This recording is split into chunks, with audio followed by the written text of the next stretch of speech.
¿Pudo haber sido diferente la evolución de China en estos últimos 20 años si los Estados Unidos hubieran sido más hostiles? ¿Estaban ambos países destinados a chocar incluso mucho antes de que China se convirtiese en una gran potencia? ¿Existió un momento decisivo en esa relación que llevó a los Estados Unidos en otra dirección? Bueno, pues hay muchos analistas que afirman que esto es así y ponen el foco en un incidente ocurrido entre los dos países hace 20 años. Un incidente que habría tenido la capacidad de cambiar el rumbo de los acontecimientos que hemos vivido estos últimos 20 años. Mucho o poco, eso ya es cuestión de historia ficción. En cualquier caso, hoy vamos a hablar del incidente de Hainan.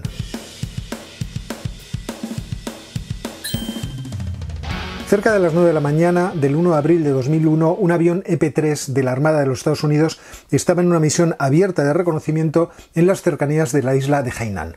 La isla de Hainan es la isla más grande y poblada de China, con 34.000 kilómetros cuadrados y en la actualidad cerca de 10 millones de habitantes. En ella hay una importante base naval y además una base de submarinos nucleares en la bahía de Yalong, donde se supone que en sus cuevas se albergan 20 submarinos nucleares fuera de la observación de los satélites espías. El avión pertenecía a los observadores del mundo del Escuadrón de Reconocimiento de la Fuerza Aérea de los Estados Unidos y tenía 24 tripulantes. El EP-3 es un cuatrimotor de hélice con una velocidad punta de 700 kilómetros, que en aquel momento era casi el aparato punta en términos de observación y espionaje electrónico que tenía la Armada de los Estados Unidos, aunque este aparato en concreto todavía estaba por renovarse y actualizarse. Proveniente de la base de Kadena en Okinawa, tenía previsto recorrer la costa asiática, detectando señales de radio y de radar en el espacio aéreo internacional al noroeste de la isla de Hainan y en el norte de las islas Filipinas. Localizados por un radar de la Armada china, dos interceptores Shenyang J-82 salieron a su paso. Obviamente todo lo que ocurrió a partir de ahí fue bastante confuso. Los chinos afirmaron que el avión había invadido el espacio aéreo chino, cosa que los Estados Unidos negaron, y posteriormente afirmaron que fue el avión de los Estados Unidos el que con una maniobra muy arriesgada produjo la colisión entre este avión y uno de los interceptores. Obviamente los Estados Unidos afirmaron todo lo contrario, que fue una maniobra temeraria por parte de uno de los pilotos chinos lo que produciría el accidente final. En cualquier caso, el fuselaje del J-8 impactó con una de las hélices del motor número 1 del EP-3 que le cortó por la mitad. La nariz del avión chocó con la nariz del EP-3 y luego sobrevoló la parte de arriba del avión, desgajando la carcasa que protege el radar que el avión equipaba en su parte superior. Afortunadamente, la otra mitad del avión fue rozando la barriga del EP-3 y no afectó al resto de los motores, pero el avión se quedó sin instrumentos y sin flaps, con lo cual tampoco podía desacelerar fácilmente, según el piloto, y la estructura del avión quedó comprometida. El piloto chino murió en el accidente y el avión norteamericano cayó 8.000 pies en 30 segundos para luego caer otros 6.000 pies más hasta que lograron recobrar el control. Las alternativas que tenía el piloto eran dirigirse hacia Vietnam, que estaba a 130 millas, o dirigirse a la propia isla de Hainan, es decir, a la base militar china, que estaba solamente a 70 millas. Y esto último es lo que decidieron. Y aquí comenzó un problema diplomático entre los dos países que traería cola en el tiempo. Y es que las relaciones entre China y Estados Unidos no eran especialmente buenas hasta ese momento. Hay que recordar que se habían producido muchos incidentes entre los dos países en los años precedentes. Por ejemplo, un primer incidente fue el incidente de Jinhe en julio de 1993, en el que un buque chino que transportaba material químico hacia Irán fue acusado por los Estados Unidos de portar en realidad armas químicas, no material químico. Los Estados Unidos retrasaron todo lo que pudieron el viaje de este barco hasta el punto de forzar una negociación con el gobierno chino para poder inspeccionar qué es lo que llevaba. Y efectivamente se demostró que la carga que llevaba era material químico, no armas. Un segundo incidente se produjo en 1999 dentro del contexto de los bombardeos de la OTAN a Yugoslavia. Un misil guiado impactó contra la embajada de China en Belgrado, matando a 3 periodistas. En China se vendió como un acto intencionado y en principio el periódico The Observer, el periódico británico, así lo confirmó, aunque posteriormente el New York Times publicó una extensa investigación tratando de demostrar que efectivamente esto no había sido así. Otro caso fue el del científico taiwanés americano acusado de pasar información nuclear a China y que posteriormente tuvo que ser rehabilitado después de pasar un juicio. Todos estos acontecimientos enmarcan las malas relaciones que ya existían entre los dos países a finales de la década de los 90 y principios de los años 2000, en que además se iban a producir cosas muy interesantes para China. En primer lugar, su presunta entrada dentro de la Organización Mundial del Comercio, que obviamente ha cambiado muchísimas cosas dentro del panorama internacional, y por otra parte, su candidatura a albergar los Juegos Olímpicos de Pekín. Teniendo en cuenta estos antecedentes, China se centró en la falta de disculpas por parte de los Estados Unidos y en la acusación de que su actitud durante todo el conflicto fue la actitud de una potencia extraordinariamente arrogante. Además, enfatizó mucho que los Estados Unidos ignoraron durante los primeros momentos la tragedia que se había producido, puesto que en el accidente había muerto una persona, en concreto el piloto del J-8. Pero al fin y al cabo China tenía dos bazas en su mano. Por una parte tenía la tripulación prisionera y por otra parte tenía un avión con gran cantidad de tecnología de reconocimiento que era especialmente sensible. Un avión cuyo coste en el momento era de 80 millones de dólares. La presión entre ambos países fue muy notable y el 4 de abril Colin Powell inició la estrategia que durante todo el proceso mantendría a los Estados Unidos de no disculparse, pero sí de lamentar muchísimo qué es lo que había ocurrido, y en concreto la muerte del piloto. Sin embargo, muchos medios nacionalistas dentro de China no estuvieron especialmente contentos con la reacción del Partido Comunista Chino, que juzgaron como especialmente débil. Nada más producirse el incidente, se tuvieron que tomar varias decisiones. La primera era si el segundo J-8 tenía que derribar el avión americano, cosa que al final no se produjo. Y en segundo lugar, porque se produjo una reunión de emergencia de la oficina política del Partido Comunista Chino que determinó quién debía ser, si el brazo político o el brazo militar, quien llevara la estrategia o la voz cantante dentro del conflicto.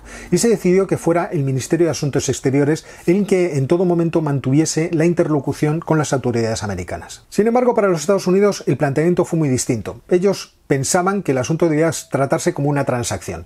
Se había producido un accidente, había que recuperar a los soldados y a la nave y ellos estaban dispuestos a pagar por ello. Pero lo que no estaban dispuestos era a reconocer ninguna responsabilidad en el accidente, puesto que además enfatizaban la diferente capacidad de maniobra y de velocidad de los aparatos de uno y del otro lado. Mientras que su avión solamente tenía una velocidad punta de 700 km por hora, los jet podían alcanzar velocidades de Mach 2. Así las cosas, lo importante era recuperar a los soldados y sobre todo recuperar al aparato lo antes posible para no dar tiempo a que expertos chinos pudieran investigar no solamente el material de información que tenía acumulado el avión, sino por otra parte la tecnología que portaba, que les llevaría a través de ingeniería inversa a poder implementar los mismos sistemas de observación electrónica que en ese momento tenían los Estados Unidos. Así que los pilotos estuvieron retenidos tan solo 10 días en China y regresaron a los Estados Unidos el 11 de abril, no sin manifestar que el tratamiento que habían tenido las autoridades chinas con ellos no había sido el más apropiado. Pero quedaba obviamente el problema del avión. El Pentágono proponía que se reparara en el sitio y que volviera volando, pero los chinos no deseaban eso, porque claramente querían retrasar lo máximo posible la entrega del aparato. Al final, la empresa Lockheed Martin consiguió un contrato para desguazar o desmontar, mejor dicho, el avión, que sería introducido dentro de otro avión ruso y enviado en varias tandas a las bases de los Estados Unidos, primero de Filipinas, después de Hawái y definitivamente llegarían a la base de Dobbins en Georgia. China fue compensada con $1 millón por los gastos asociados a la detención de la tripulación y también los Estados Unidos compensaron a la familia del piloto por su muerte. En este punto entró la prensa estadounidense, como por ejemplo la revista Newsweek, que vieron en el incidente la necesidad de los Estados Unidos de endurecer su posición en lo que respecta a la política con China. E incluso relacionaron esta crisis con la crisis que ya tuvo el padre de George Bush, hijo, que era el presidente en esos momentos de los Estados Unidos, cuando en junio de 1989 se produjeron las matanzas de la plaza de Tiananmen. En cualquier caso, afirmaban que el incidente y el comportamiento de China reteniendo a la tripulación y el avión con la excusa de que los Estados Unidos debían disculparse no era aceptable para los Estados Unidos y que todo esto debía influir en otros aspectos de la relación que existía entre los dos países. Por un lado, si se vendía armas a Taiwán o no; por otro lado, si se aceptaba que China entrara dentro de la Organización Mundial del Comercio, si se permitía que albergaran los Juegos Olímpicos o si se cooperaba con ellos para solucionar los conflictos dentro de la península de Corea. El vuelo que se produjo entre el accidente y el aterrizaje en Hainan duró 40 minutos, pero solo 20 de esos 40 minutos fueron útiles para decidirse acerca de qué había que destruir y cómo había que hacerlo.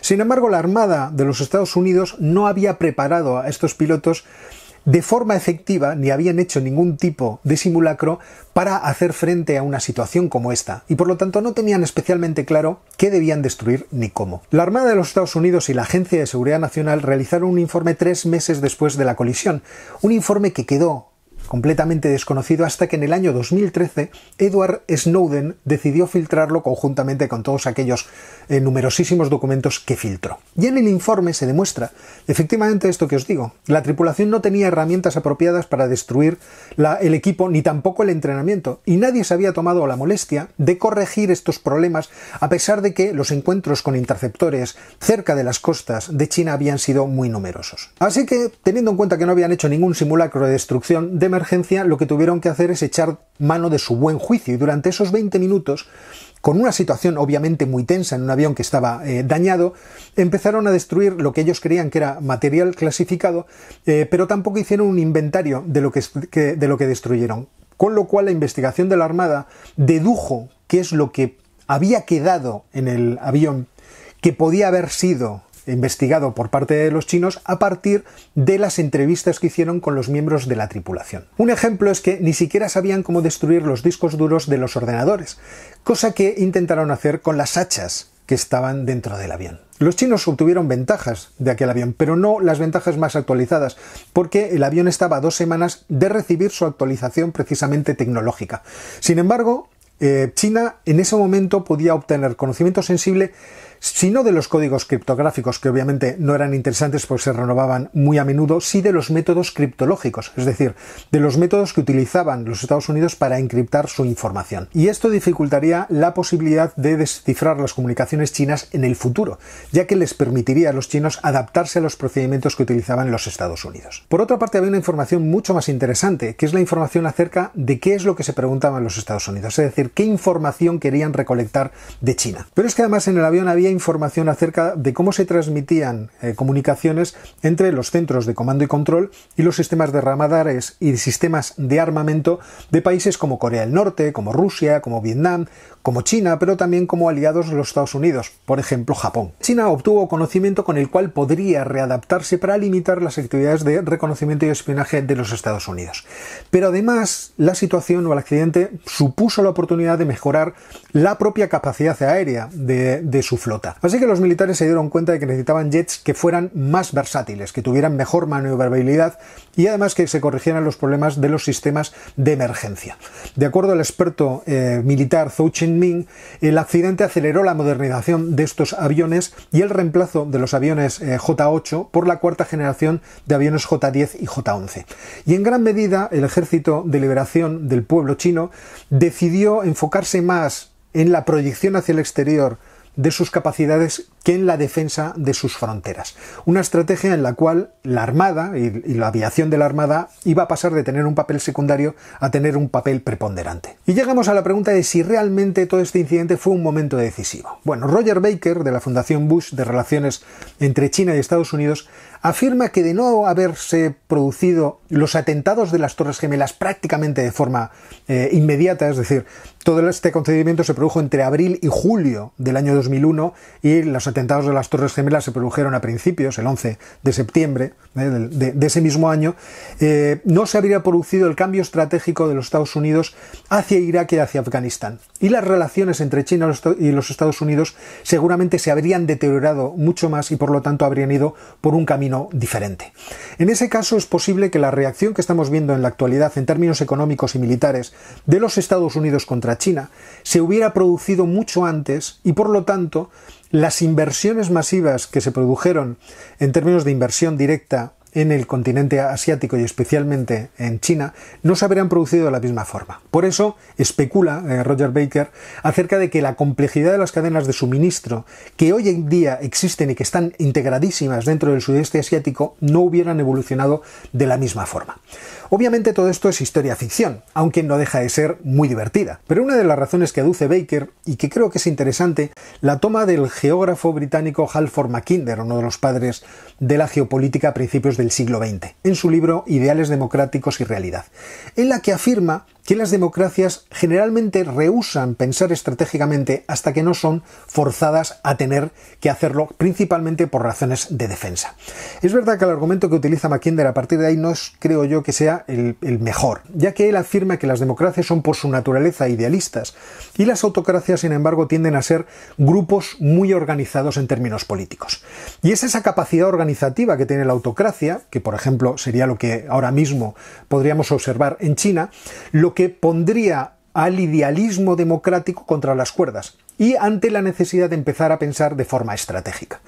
Yo lo plantearía de una forma un poco distinta. Es verdad que las autocracias son muy organizadas, pero por otra parte podríamos decir que las democracias son perezosas, en el sentido de que el bienestar que se produce dentro de ellas y deriva el interés de la población y por lo tanto el interés de los políticos hacia cuestiones que están alejadas de la geopolítica en términos, vamos a decirlo, realistas, es decir, en términos más descarnados.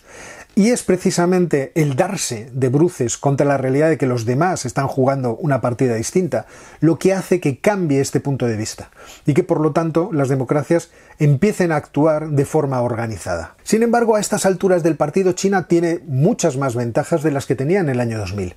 ¿Por qué? Porque si mira a su alrededor, lo que observa es, por un lado, las divisiones sociales dentro de los Estados Unidos, un crecimiento muy grande de la deuda en muchas partes del mundo, el hecho de que dentro de la Unión Europea los socios no acaben de llevarse especialmente bien, y también una debilidad económica y militar en vecinos que tiene en su zona, por ejemplo, el que le podría hacer más sombra, que es la India. Es más, la fiabilidad de los Estados Unidos como aliado y como socio se ha visto muy perjudicada gracias al gobierno de Donald Trump, que entró como elefante en cacharrería, pisando los pies de todos los aliados que los Estados Unidos tiene prácticamente en el mundo. Y por eso no es raro que la administración de Joe Biden haya puesto velocidad de crucero para tratar de corregir primero esos problemas y orientar todas las fuerzas de todos los aliados y la suya propia en tratar de contener a la potencia emergente asiática. De ahí la tendencia que estamos viviendo en los últimos tiempos de mayor implicación de los gobiernos en la economía nacional, de una mayor determinación en la búsqueda de alianzas y también de cierta relajación, vamos a decir así, de los estándares morales que muchas veces se airean en defensa de los sistemas democráticos y que antes servían para determinar si Pepito o Juanito podían ser buenos socios o buenos aliados. Así que cuando los Estados Unidos se quejen del crecimiento de la potencia china y sobre todo de su capacidad de influencia y de transmitir un nuevo tipo de sistema social, económico y político, pueden echar la mirada hacia atrás a aquel 1 de abril de 2001 y sobre todo al 11 de septiembre del año 2001 y arrepentirse con razón. Y este es el vídeo de hoy, que espero que os haya parecido interesante. Era una cuestión que me apetecía mucho contaros, porque llevaba leyendo sobre ello desde hace algún tiempo, pero nunca encontraba el momento de grabar este vídeo. Y si os ha gustado, pues os pido lo de siempre, que os suscribáis, que le deis al botón de like, que activéis las notificaciones y que compartáis estos vídeos en vuestras redes sociales. Y como siempre os digo, nos vemos muy pronto.